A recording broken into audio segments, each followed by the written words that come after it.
Berikut merupakan beberapa jenis tanaman yang dapat digunakan pada planter bag. Berikut ini merupakan tanaman sawo. Sawo merupakan tanaman yang dapat dibudidayakan dalam sistem kebun perkarangan. Daging buahnya mempunyai tekstur yang khas dan segar dan dapat memberikan prospek ekonomi yang baik bila diusahakan dengan baik. Sawo dapat menyesuaikan terhadap berbagai suhu, akan tetapi jika suhu terlalu panas akan merusak pertumbuhan sawo tersebut. Sawo tumbuh baik pada tanah aluvial dan tanah berpasir, sedangkan pada tanah liat sawo masih dapat bertumbuh asalkan drainasenya baik. Tanaman ini dapat diperbanyak dengan cara generatif atau dengan biji maupun secara vegetatif. Sawo lebih baik ditanam pada musim hujan. Cara penanamannya yaitu dengan melepaskan polybag dengan hati-hati agar tanah tidak pecah.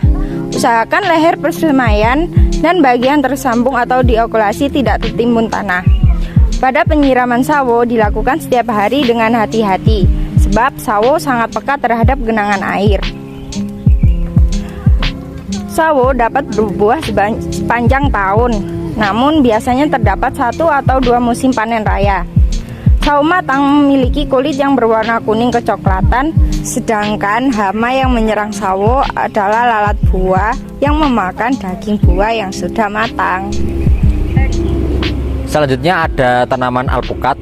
Untuk pemanfaatan buah alpukat sendiri dapat dimakan secara langsung, dapat dijadikan bahan kosmetik, di Eropa dapat dijadikan sebagai bahan masakan, serta dapat meningkatkan pendapatan per kapita apabila dibudidayakan lebih banyak lagi.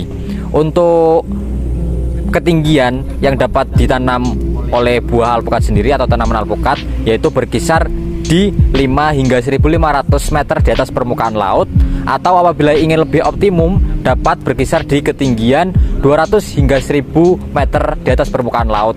Untuk bibit yang dipilih yaitu adalah harus tua, kemudian tidak berasal dari biji buah yang sudah pecah, atau dapat diadakan lebih banyak lagi pembibitannya agar dapat menghasilkan varian yang lebih bervariasi. Kemudian untuk cara perawatannya yaitu dengan penyiraman, penyiangan, kemudian penggemburan tanah, pemupukan, dan masih banyak lagi. Di depan saya ini merupakan dari tanaman buah durian.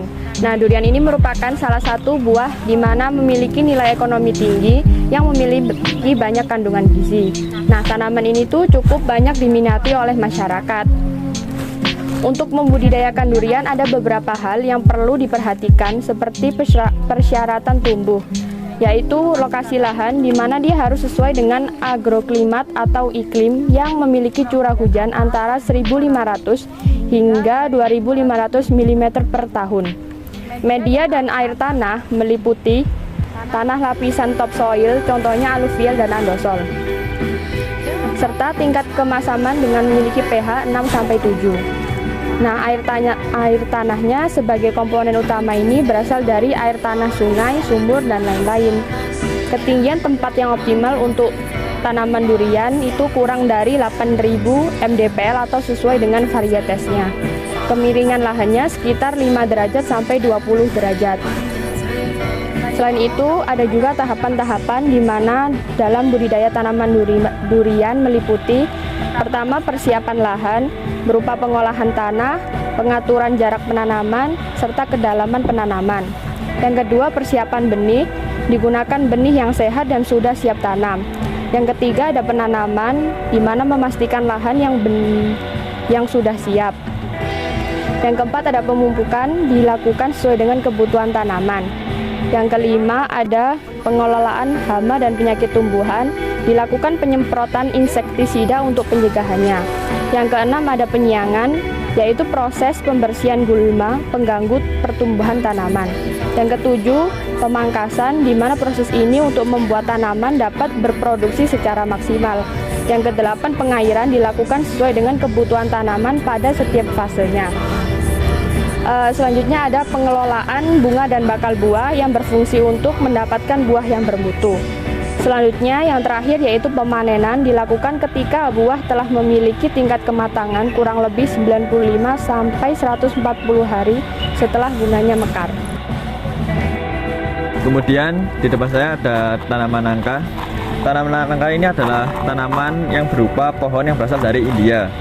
Nah, manfaat dari tanaman nangka sendiri adalah buah yang muda atau tewel dapat dijadikan sayur. Kemudian biji nangka dapat dijadikan tepung sebagai bahan baku industri makanan. Yang ketiga, daun muda dapat dimanfaatkan sebagai pakan ternak. Dan keempat, kayu nangka dapat dibuat untuk mebel. Untuk nangka sendiri dapat tumbuh di daerah dengan ketinggian 1.300 meter DPL.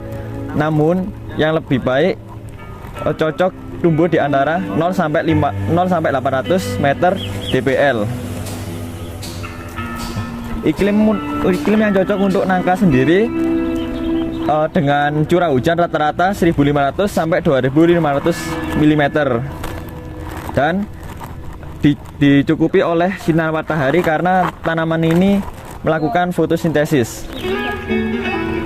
Media tanam yang baik atau yang cocok untuk tanaman nangka sendiri mempunyai tanah yang gembur dan agak berpasir dengan pH yang optimum, yaitu pH di sekitar 6 sampai 7.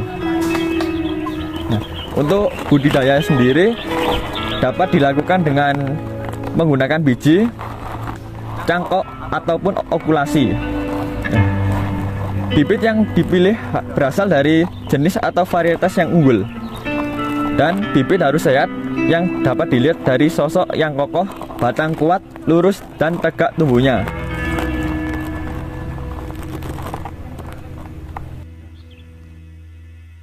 Hama dan penyakit sendiri, umumnya tanaman nangka ini sering diserang oleh ulat dan kepik.